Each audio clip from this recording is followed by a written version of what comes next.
We are live and recording. Yay! Hello, everyone. I am so excited. We have as many of you know, YA is my favorite genre in the store, fantasy YA in particular. So I'm not biased at all when I say this event is going to be beyond fabulous and amazing.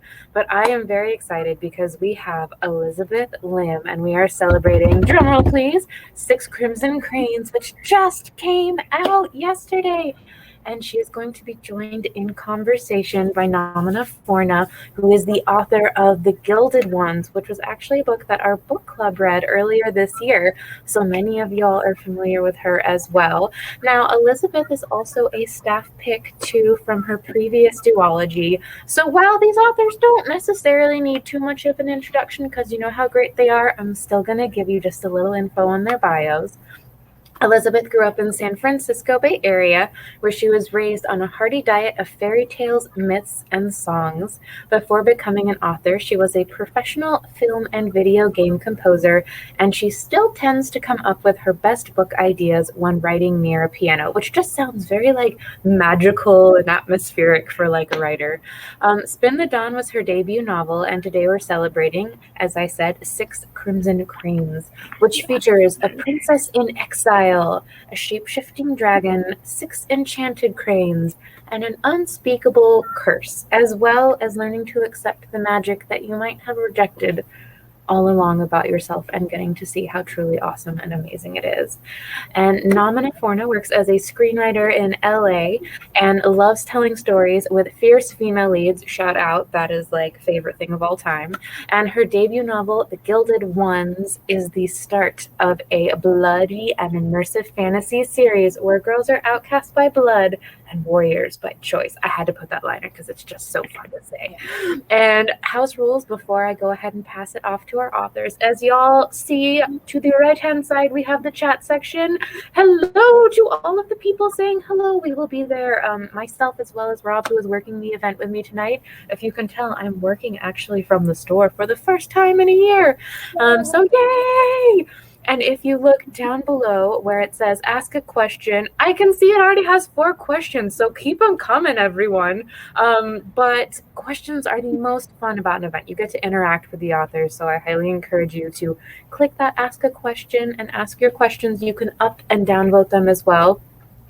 And most importantly, if you want to support these amazing authors, as well as Mysterious Galaxy, there's a purchase book button down below. Not only are these books beautiful on their covers because you can fight me on it, they're stunning books, they're also amazing on the inside, and you will not regret diving into these fantasy worlds. Now that is enough from me. I'm going to go ahead and pass it off to Namina, and I will see y'all at the end of the event. Bye! Bye! Hi guys, thanks so much for joining us today. I'm so excited to get started.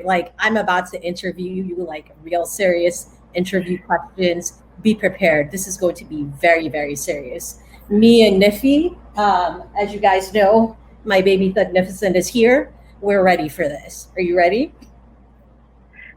I'm ready. Awesome. All right. So first question. What fairy tales helped inspire Six Crimson Cranes? And what sort of fairy tales or fairy tale tropes did you specifically want to avoid in the book? So Six Crimson Cranes is inspired by one of my favorite fairy tales from when I was a kid. It's inspired by the Hans Christian Andersen story, The Wild Swan, which is about a princess whose brothers are turned into swans and she has to break their curse. So I always loved that story, and I know it's not one of the most popular fairy tales in mainstream, but it always stuck with me. I don't know why. I just loved the idea of this princess who's just so brave and who has to go through all these trials to save her family. And she's not she doesn't have to rely on some prince to kiss her or or to fall asleep. I don't know, she's a very active hero, which I loved. And so when I thought about reimagining this into Six Crimson Cranes, these were some of the elements that I wanted to have. I really wanted to have a courageous hero who is very loyal to her family. But one of the tropes that I really wanted to avoid was, well, not really avoid, but I wanted to overturn it, was the wicked stepmother. In the original fairy tale, the stepmother is the one who turns the brothers into swans. And there's really no reason for her to do it other than she's jealous of the royal children for spending time with her new husband, which I didn't think that was very satisfactory, because I'm like, kind of an overreaction to turn your stepchildren into birds. So I wanted to delve a bit more into her backstory and her motive for cursing the princess and the princes, and hopefully I tackled that in Six Crimson Cranes. So is she like a baddie or like medium? Like, she's morally gray. She has her reasons, which you'll find out at the end. we love a morally gray character. I do. So, did you write yourself into Princess Shiori at all? So Princess Shiori is a lot less like my previous protagonist, Maya Tamarin from Sin the Dawn. I really identified a lot with Maya, who's like a hardworking seamstress, who doesn't necessarily love adventure and just kind of wants to do her craft and sew.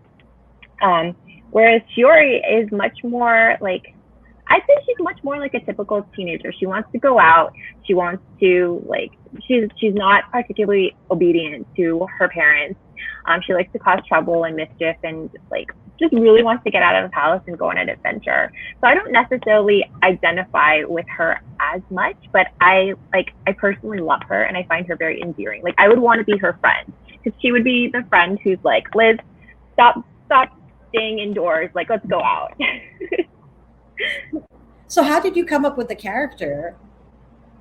How did I come up with Shiori? I don't know. I think like she kind of just forms. I don't know. How do you come up with your characters? Do they are your characters inspired by yourself? Like in the Gilded Ones, would you say? It's funny because like in the Gilded Ones, it was only in hindsight that I realized that my main character, Data, was very much like me. But originally, sort of the character came first before the book, because like I used to have these dreams of this girl wearing golden armor, like walking onto a battlefield. And I was like, oh, she's really cool. I don't know who she is, but like I want to put her in a story. And then I thought about like the Gilded Ones. I was like, oh, I want to write a story about the patriarchy, like how does it form, what supports it, who suffers and who doesn't. And so I was like, oh, I'll insert this character into this. But somewhere along the way, it seems like she is a lot like me, although I feel like all the different characters have little parts of me. But yeah, she just sort of came out of nowhere a little bit. Yeah, I love that. Yeah, and I love that you dreamed about her too. Now she's real. So, got another question for you. Which cultures, religions, and mythologies, if any, influenced this book? I know we already spoke about Hans Christian Andersen and like his influence. And was there any sort of specific research that you did as you were going into the story? So a lot of the research that I did for Six Crimson Cranes, I actually did most of it when I was writing Sin the Dawn, because they're in the same universe. And the setting is obviously inspired by like ancient Asia. I would say like around the time of the Silk Road. Six Crimson Cranes is a few hundred years before Sin the Dawn. And I relied on a lot of my studies that I did when I was in college. I did a minor in East Asian studies, and I really loved reading the history of the Silk Road, reading about like how different countries in Asia interacted with each other through trade and culture, religion, and art, and especially music. So that influenced a lot of my world building. And though Six Crimson Cranes focuses more on one country rather than several, like in Sin the Dawn, it focuses on Kyasa, which is kind of modeled after ancient China and ancient Japan. So I drew upon a lot of folk tales and legends from like Chinese and Japanese culture as well that I grew up with and loved. So you were saying about how sort of music influenced the book. Can you, like, I just find it so fascinating that you're actually a composer. Like, in addition, like, what can't you do? So like, how did that influence the book, or did it in any way? I think It probably did, but not directly. I actually grew up like never at all thinking I'd become a writer. Like I wanted to be a composer since I was like 5 years old. I grew up watching a lot of Disney movies, and I was like, okay, my dream is to write like the next part of your world for Disney or Beauty and the Beast. That's what I wanted to do. And so I grew up writing a lot of music and trying to understand how narrative works in music. And while doing that, I ended up writing my own stories, like a lot of fan fiction, and then a lot of my own stories eventually. And then I would try to write music to them to sort of mimic film scoring back in the day. And like, I think from there, like I ended up finding out that I really enjoyed writing fiction as well. And I think my music background, just like indirectly informed how I write about like how I write rhythmically. And I don't know. It's really hard for me to explain. They always say that talking about music is like dancing about architecture, and I still feel that way sometimes. But I think the music training has helped me a lot in terms of becoming a better listener when I write. I mean, but I totally get you about the writing rhythmically, because it's funny, like when I write, there seems to be like I have a specific rhythm in my writing where it's like when you read it, you can tell. Yeah. I wanted to ask you about that. Your background is in screenwriting, and I know that like beats are very important in screenwriting. I don't know that much about screenwriting, but like I've read that somewhere. Can you talk a little bit about how that inspired your being a novelist as well? So basically, beats in screenwriting are sort of the moments like in a scene, right? So it's like the emotional moments in the scene that you sort of build up to. Like if you examine, like if you look at a scene, each scene has like a rise, or rather, if you look at a sequence, each sequence has like a rise and a fall, and like all the sort of things that you would see in the larger movie. And I think I actually started writing novels first. Really, Niffy? Like, she is just going at my hair. Actually started writing novels first in undergrad, and then I went to film school because I was like, ooh, this novel writing thing feels very much like a pipe dream. So maybe go to film school, not realizing that was like another pipe dream. Like, I felt the same way. Composing and writing books are both like very tough. We're not very practical people, are we? No. But so how screenwriting, I think, influenced my writing is that it actually, I think, made my writing, number one, much more concise. Because, like, I used to be like the type of writer who would just describe everything, and like my scenes would like go on forever. It was just sort of not the best. But screenwriting forces you to have an economy of words. Like, you have to be able to describe things with like sort of like the minimum amount of words necessary. And so I think in that way, it sort of really helped. And I also do think that there is a rhythm to screenwriting just because like the structure is so compact and concise. And I think that sort of translated into my novel writing. So thank God for screenwriting. Yeah, it sounds like it was great training. Yeah. So I want to talk about the cover. Okay. The cover is so gorgeous. Like put it close. I remember the first time I saw it, I was like, "What is that? That looks so good."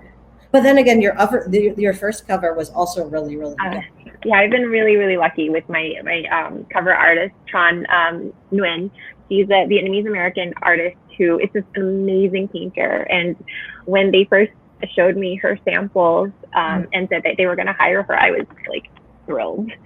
So she's done an amazing job, and I love my cover so much. I especially love, this is Kiki. She's Shiori's sidekick. She's like a paper bird, and she's probably my favorite part of the cover. Just like the detailing on the gold detailing on her wings is just perfect, and I love it. Sorry, she's a what? She's Shiori's sidekick, a paper bird who comes to life through magic, and she's kind of like Shiori's counselor, and she's very sassy and gives usually good advice. Can you tell us more about like what type of magic we'll encounter in this world, and also what type of creatures? Yeah, Yeah, so in Shiori's world, Kyoto is unlike a lot of the other countries in this world because magic is actually forbidden in Kyoto. So you have to either have a source of magic, or like Shiori, she's the only person in the country who is born with magic. And her magic is to basically instill other I guess like mostly inanimate objects with pieces of her spirit to bring them to life, like temporarily. And Kiki is one of those, I guess, creatures that she brings to life, the paper bird. And I love her. Kiki's probably my favorite character. Yeah, so that's a little bit about Yasa. Oh, some of the other creatures that you'll encounter, there are dragons. Yeah, underwater sea dragons who can shapeshift into looking like humans, and they're a lot of fun. They're very mischievous and cause a lot of trouble. And there's, of course, demons. So yeah, a little bit of Chinese dragon folklore there, and then there's a lot of demons in East Asian culture. So I tried to take some of them and to add a little bit of danger to the story. So I sort of wanted to go back to the composing aspect because like I'm super fascinated by how one piece of art sort of influences the other. And I know you said there wasn't really any music, that there wasn't like really any focus on music in the book, but like how does composing help with writing? Like do they sort of merge? Is there any? I actually find the two to be really similar. I know that one is writing like musical notes and one is writing words, but I don't compose that much anymore, unfortunately. I with two kids, I don't have time to juggle two crafts. But I find the art to be both quite similar. Like there's themes that get developed, and although one might be a melody and the other might be a character. I think I'm trying to describe this in words and it's tough. I think one of the things that's helped me a lot as a composer into becoming a writer is actually tackling form and structure. I think it was a lot harder in music because it's less concrete, but just carrying those themes and developing them in so many different ways as a musician has helped me as a writer, like try to see threads and patterns in throughout my book and try to like bring them back and kind of knot them at the end, if that makes any sense. And again, like with the rhythm, I think having been a musician, I think I try really hard to listen, especially when I'm reading other authors and reading myself. Like there's an internal monologue in my head that I try to listen to, and I'm just like, oh, like I think these beats are good, and like I try to listen. Yeah, so I think it's helped a lot indirectly. And now I sort of wanted to like focus more on the villain aspect. So we have the evil stepmother. Do you have any other characters that are morally gray or that are like maybe subsidiary villains? Can you tell us anything about that? So there's definitely villains in the demon aspect, and without too many spoilers, like the stepmother is the main antagonist for the book, and I guess she's the most morally gray character. But I think just in terms of character development, I think one thing that sets this book apart from my previous ones is that Shiori herself goes through a pretty big character change and development. She starts off as this really spoiled, impulsive princess, and by the end of the story, she's like really matured a lot just from like all the hardships that she's had to go through, like her brother's being cursed into birds, and she like can't talk for most of the book because if she makes a single sound, like she even cries or laughs, like one of them will die.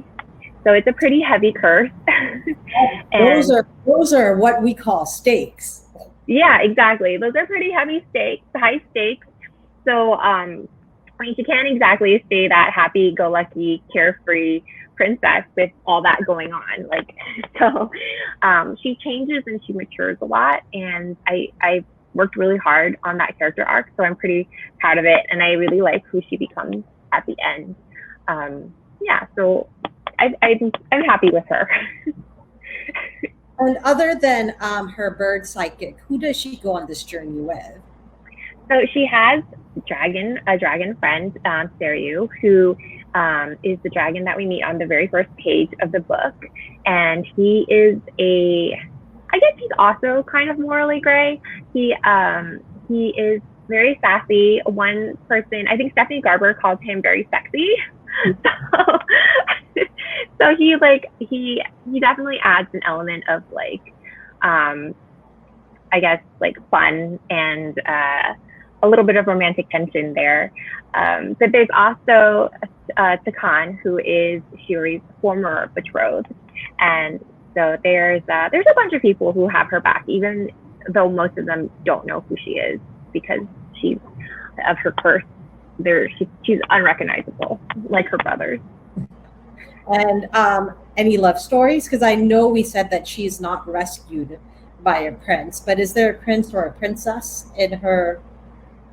There's definitely some romance. Yes. There's romance. Romance is not the central point of the book, but I think it's a very sweet and tender one. And my editor said she got little butterflies in her stomach, so I'm very happy about it. It's sort of the same with the Gilded Ones, because I was just like, I don't want to do a heavy romance. Yeah, that's not what we came here for. We came for the violence. Mm-hmm. I love that.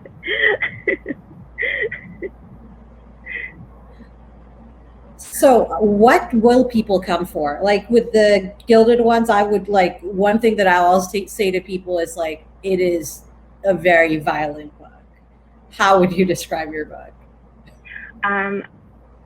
Let's see. I think Six Crimson Cranes is not very violent. I would say I wrote it partially out of nostalgia for the fairy tales that I loved growing up, and I think I wanted to just write something that weaves a lot of the stories and legends that I grew up with, like the Chinese and Japanese folklore, with this fairy tale that I loved. And it's very simple. I guess I just wanted people to read a book that they would enjoy and bring them comfort, and something that they would just enjoy reading over and over again. I mean, that's kind of a cliche answer, but that's kind of how I felt with Six Crimson Cranes. That is not cliche at all. That's exactly what we need after 2020. I know, yeah. It is so necessary. I feel like everyone's like, oh my God, just happy things. Happy things. Did you know going into Gilded Ones that you wanted to overthrow the patriarchy and have this really awesome and fierce, is it Deka or Deka? How do you pronounce her name? Deka? Okay. Yeah, I loved it. Felt so powerful after reading it. I definitely, so basically the Gilded One sort of came in two pieces. First, I had the dream about Deka, the girl in golden armor. And I didn't know what story she belonged to, but I knew she belonged to one of my stories. And then sort of as I was graduating undergrad, I took a lot of women's studies classes. And those sort of made me understand a lot of the things that I'd been banging my head against all my life. Because growing up as a girl, especially in Sierra Leone, West Africa, which is where I'm from, but also Atlanta, Georgia, which is where I'm also from. Well, really, I'm from Lithonia, which is the suburbs of Georgia. But growing up in both places were extremely patriarchal. And it seemed to me whenever I had questions about things that I thought were not cool, people would always give these very flowery, usually religious language answers that just ended up being you take it because you're a woman and it's your job to take everything. And I was just this is BS, and it was only when I went to women's studies classes, I took women's studies classes, that I was wait a minute, it is BS. This is a system. This is something I can talk about. So I was okay, I want to write a book that explains how a patriarchy is formed, what supports it, who suffers under it. And so like sort of that was the sort of goal that I had in mind. And so all the rest of the story came. It was just like, this is your prompt. That's your main character. Go.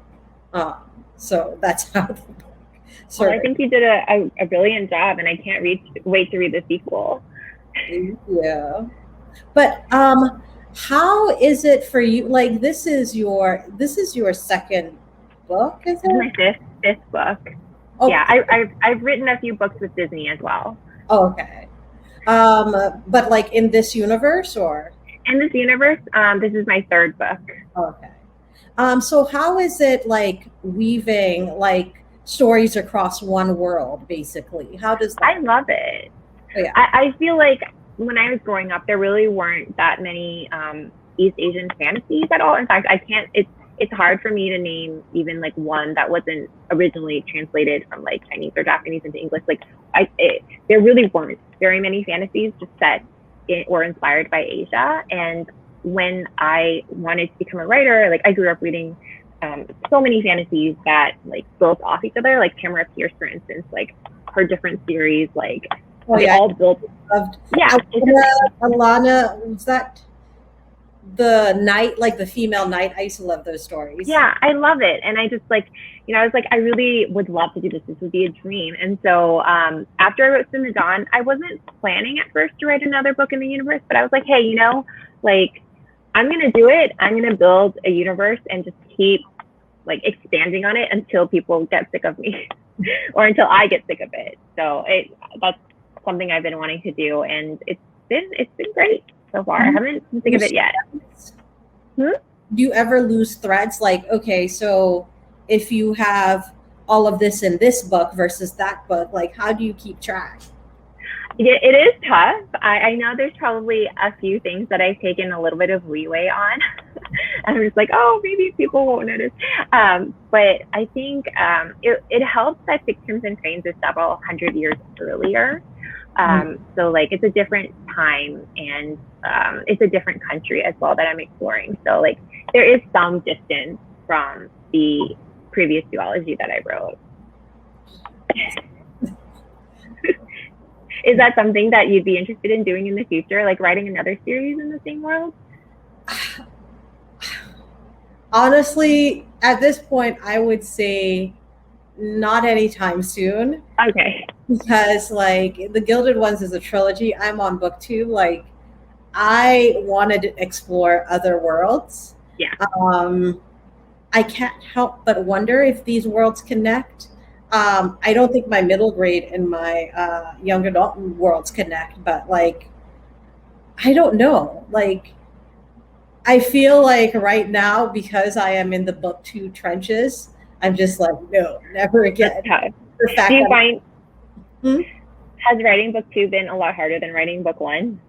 Yes. Like, people always say, and like, you don't get it until you get it. I think what it is that there's so much pressure, like, or like, what if book 2 is not as good as book 1? Like, what if it sucks? Does that mean, like, it's just like back, like when I was writing book 1, like I was writing it blithely, like in the comforts of my own home, like having a day job, being like, I just need to leave this day job, so I need to write myself out. And now it's like, I need to have an audience.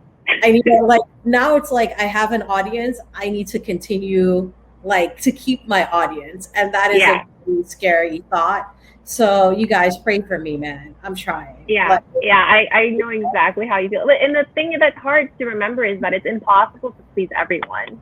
Yeah. So, yeah. Not for lack of trying. Yeah, I know. Well, you can do it. Good luck. So I see that we have about 14 audience questions. Okay. 15 audience questions. All right. Like, let me look at these. Are you ready to answer these questions? Are we ready to answer these questions? Yes, I'm ready. Let's go for it. All right. So the first, I think this one is definitely for you. Were you inspired at all by Studio Ghibli? God. I I actually like I hadn't seen Spirited Away since I was in I want to say like high school, or I don't remember what year it came out, but it's been a while. And I didn't watch it when I was working on Six Crimson and Cranes at all. But as somebody who had read the book, like an early review of it, compared it to Spirited Away, and I was like, oh, you know what? You're totally right. And after that, I listened to the soundtrack, and I just like fell in love with it all over again. So I wish I could say that I was inspired by Studio Ghibli, because now I definitely am like, oh, it has Studio Ghibli vibes. But I wasn't. Well, I mean, you must have done an amazing job that people are like, oh my gosh, and this person said that I noticed that the vibes were similar and I'm obsessed. I am obsessed. So maybe I probably like internalized it from my childhood. What I'm gonna go with. All right. So when it comes to writing real world culture in your fictional books, how do you portray the culture authentically while incorporating aspects that are non-cultural or have no cultural ties into your world? Well, I think that's one that we both can answer. I can go first. So I recently I think with Spin the Dawn, which was my first book that I had in this world, I really struggled with the idea of portraying my culture authentically. Like I think there's this scene, and doing research, like there's this scene where Maya knits, and I found out that there was no knitting in ancient China, and I just like was very bothered by this for 3 days. And then you know what? I was like, I'm writing fantasy, and this is my own culture, so I think it's within my right to take liberties and not be too married to it. I think that it's kind of a double-edged sword to be trying to write authentically, and yeah, it's a tough one, because I know a lot of writers of color, especially when they're writing like books that are inspired by their culture, struggle with this, because they're like, oh, people of my culture are going to read this, and they're going to be looking at it with a like a more critical eye. But I think that I think if you're being authentic to yourself, then I think that's what's important as a writer. Yeah, Namina, do you have any thoughts? I would 100% agree with you, because for me, when I quote unquote write culture, what I do is like, I think because I grew up in I was born and raised in Sierra Leone, sort of I have the culture in my gut. You know what I mean? Same. Yeah. And then when you do your research, you let it sit, and then because it's fantasy, you just throw it all away, and then you create what you want to create. You know what I mean? Yeah, and I think. Oh, sorry. Go on. Go ahead. I was just going to say, I think because we like grew up with this culture, I think it'll naturally show in our writing. I know that's what I like to hope. Yeah.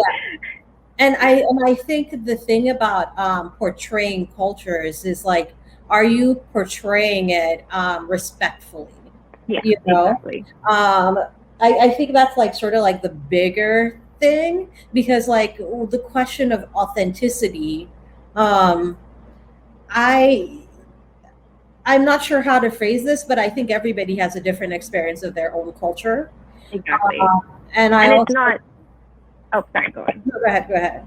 I was going to say it's not, especially a fantasy author, it's not our obligation to be a history textbook. Yeah. So it's like you do your research, you have it in your gut, you have it here, and then you throw it away. Like, yeah. For me, like the best part about writing culture is like when you use things like, for instance, with the Gilded Ones, like a lot of the words that are used are actual words from Sierra Leone, and specifically from the Timni tribe. And one of the things that I found when I went back home was that it brought people sort of like a tickle of joy when they're like, Alaki, Karmaka. So, yeah, it like those I think are the little things that add joy. Let's see. I'm trying to sit. What's a good question? Oh, how do you come up with names when writing books? What's your thought on this? Okay, I can't wait to hear yours. Mine's actually very simple. I kind of just go by the sounds that I like, and I string them together. Occasionally, I will be inspired by some Chinese words, but that's pretty rare.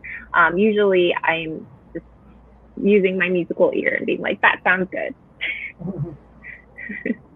For me, typically when I think of a book, I don't know. Sometimes the title just comes, but other times what I do, well, let's be real. Most of the time, what I do is I do titles by asking people. I'm just like, you read this book. What do you think is a good title?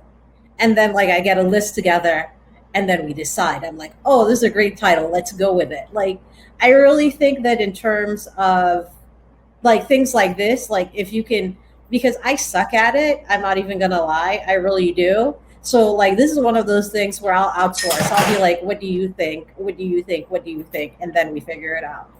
I did come up, no, I ish came up with the title of the Gilded Ones, in that I was just like, oh, the Gilded Ones, that sounds cool. And then my editor was like, that's the title. And I was like, oh, yeah, that's the title. There it is.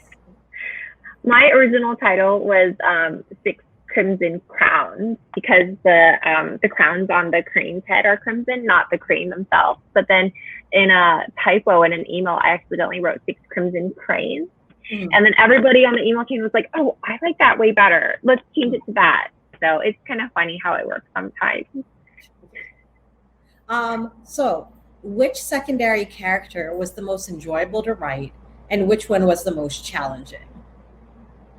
Okay, I loved writing Kiki, so I'm gonna go with Kiki. The paper bird was my favorite secondary character to write, and I think the hardest would probably be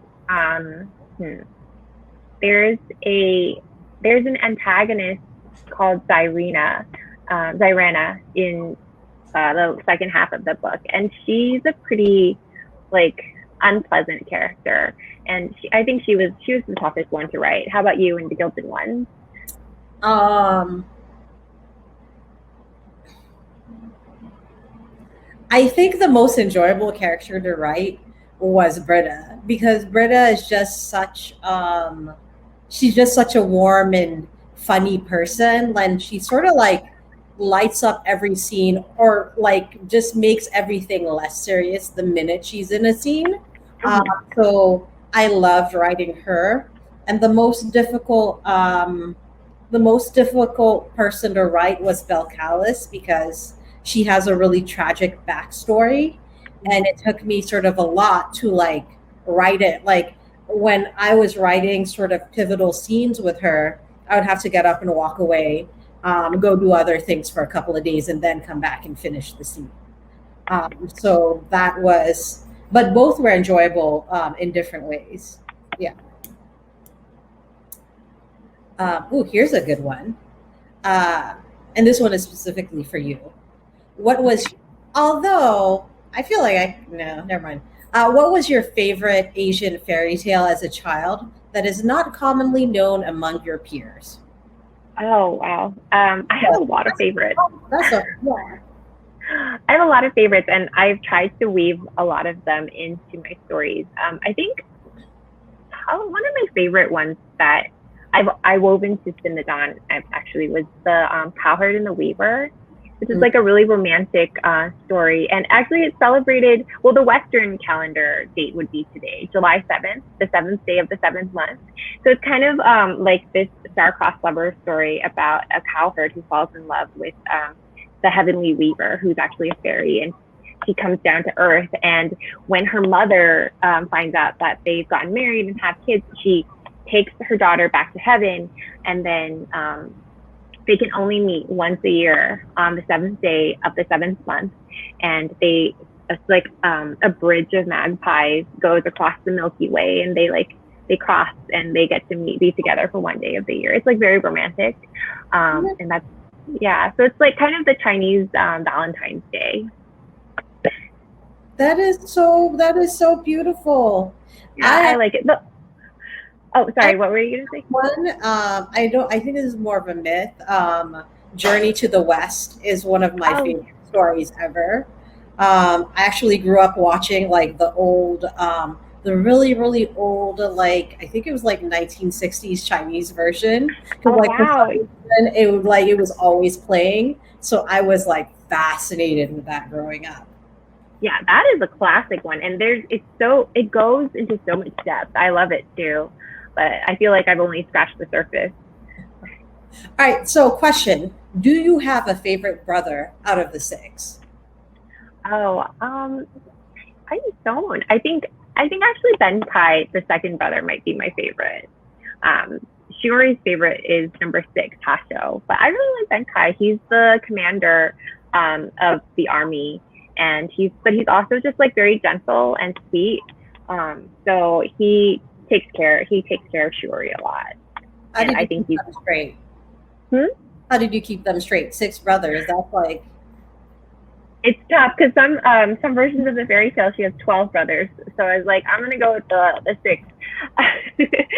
How did I keep track of them? I think I had like a chart, a Word doc that I made of like all the brothers and like their personality traits, and that helped a lot.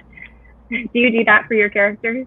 No, but I really should start because sometimes I get lost in the sauce, and then I'm like, wait a minute, it's not this person, it's that person. And by I get lost, I mean like my editor's like, Namina, like in book 1, you said this. In book 2, now there's this. What's happening? And I'm like, well, this is what it is. So what scene or section brought you the most joy to write? Oh, I really loved I really enjoyed writing the beginning of the book when Shiori is, again, this like spoiled and impulsive princess. She goes to this summer festival where there's just so much food that she encounters, and she's like kind of a self-proclaimed glutton. She loves dessert, and she kind of just goes to all the stalls and like takes all the food.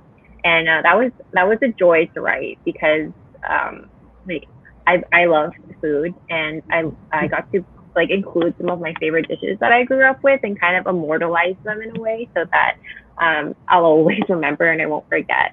And yeah, so I love that. And that would probably be one of my favorite fun scenes to write. Do you have a favorite? Yes, I do. But does this mean there might be recipes in this book? Yeah, so Tor actually just released an article that I wrote for them today with some recipes inspired by the book. And I think I retweeted it on Twitter. So if you guys are interested, you can check it out. But there's some like cakes recipes, and there's a soup that Shiori makes in the book. So I have a kind of a facsimile of that. All right. So, I love to cook, and I'm going to try these recipes. And if I am going to, we are going to have conversation. Okay. I gotta have this disclaimer. The fish soup recipe is from my grandmother. When she makes it, it's incredible. But when I asked her for the recipe, like she doesn't really give me amounts. She's just like, oh, like a carrot or two and a fish. So it's a little tough to do the. I feel like these are disclaimers that we will have conversations about. Like this is like, I'm very excited about this, but also be warned. Okay, all right. If it's not good, I'd be like, you told me this was a great recipe. All right. What do you like to cook?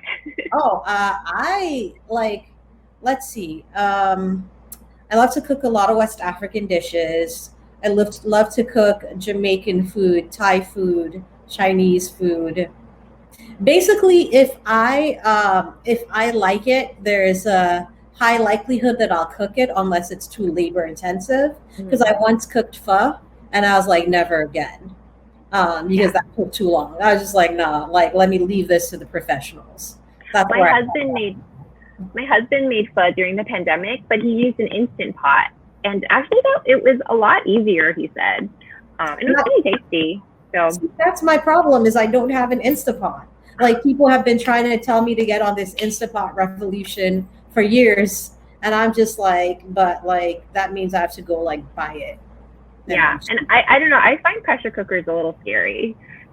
Exactly. That's the Yeah. other thing. Like, I'm like, what, like I would be the type of person to like open it and it pops in your face. Yeah. Yeah. So that's actually, that's the reason I don't have an Instapot. Okay. Also, I totally relate. all right. So this person is definitely a fan. They say in my Unravel the Dusk copy, it says the second book of SCC comes out next year, and it's called The Dragon's Pearl. Can you confirm? Oh, it's that was the original title for the sequel for Six Crimson Cranes. So funny. But there is a new title. The book is here. Look at that. There is a new title, and it's slightly different. So I'll make an announcement about it soon. But wow, I'm very impressed that you noticed that. So here's another fan who says, but I feel like you've been talking about this. So like if you could expand, they say, do the demons from Spin the Dawn make an appearance? That's a huge spoiler. But just by saying it's a spoiler, I guess I kind of gave it away. But yeah, they might make an appearance in Spin the Dawn, yes. And somebody asked me, was the Gilded Ones also an allegory? Is that how you pronounce it? Allegory, whatever, about women aging, as well as the discussion on the patriarchy?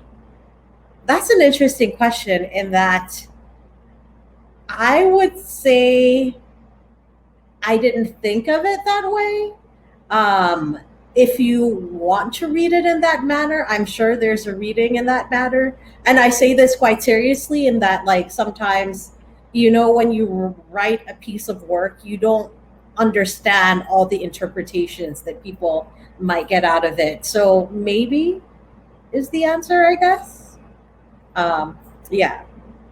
And then, do we meet any characters from Spin the Dawn in SCC? Wink. This person really did do a wink.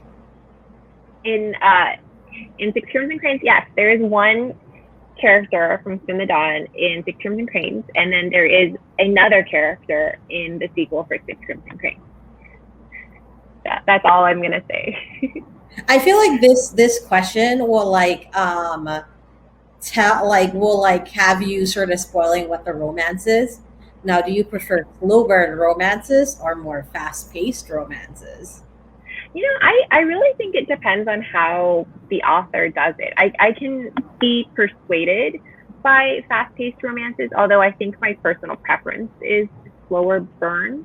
I grew up watching a lot of like those Chinese dramas and Korean dramas, and like they take 50 episodes just to hold hands. So I definitely had experience with the slow burn. And if they kiss by the end of the season, I'm so wow. But I don't know. Sometimes the fast-paced romance, I can buy it too, and I like it. What about you, Namina? Do you have a preference? Fast, because so this is my problem with K-dramas.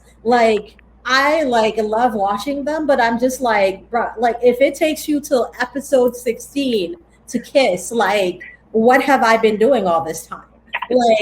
Y'all, I really do feel like they try to stuff everything in there except for what we came for. I'm like, we came here for clothes, hot people, and a romance. What is happening?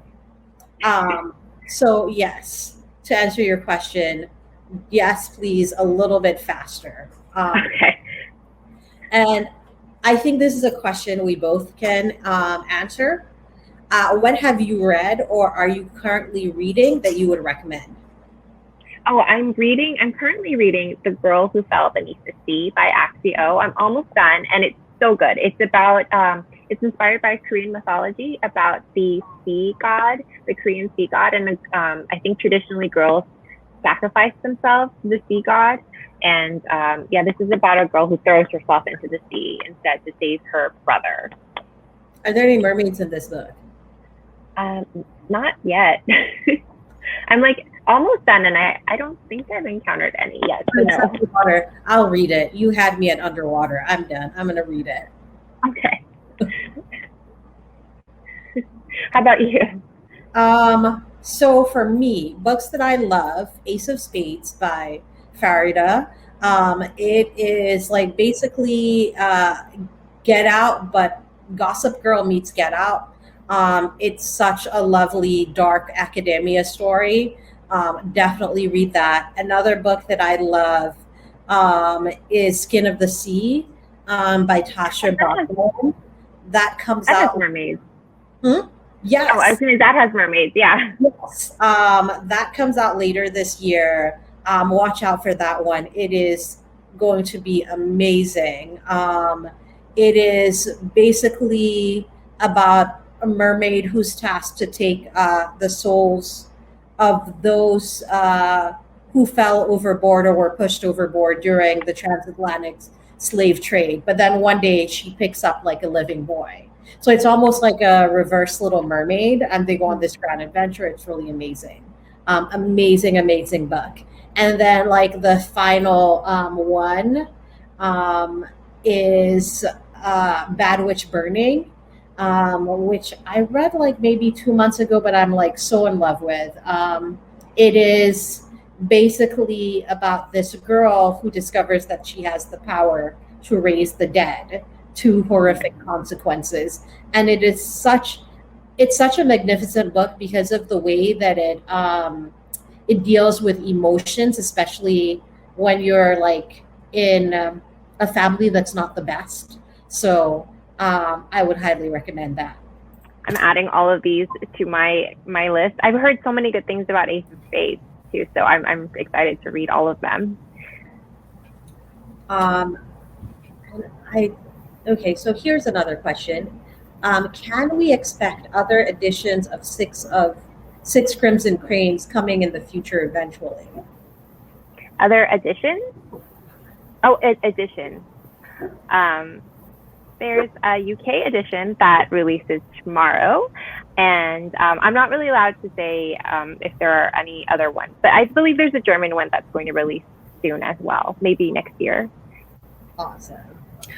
Well, that ties into my question as we are getting towards the end of the event, and I am popping back on, which is one, getting to ask where everyone can stay up to date with you guys on social media. So if there are other editions that come out, or if there are one book, two release dates, all the fun information, where's the best place that people can actually find that information for the two of you?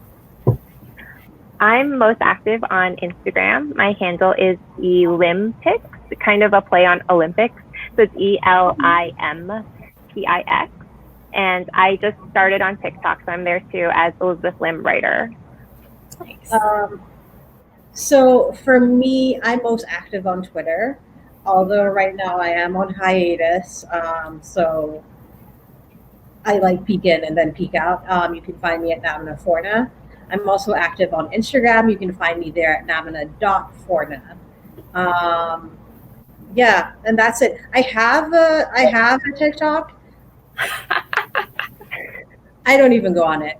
So Twitter, basically. That is fair. And then also, I know you guys have touched a little bit on things here and there, but are there any upcoming projects that you would like to share with our readers before we say goodbye to everyone? Namina, do you want to go first? Sure.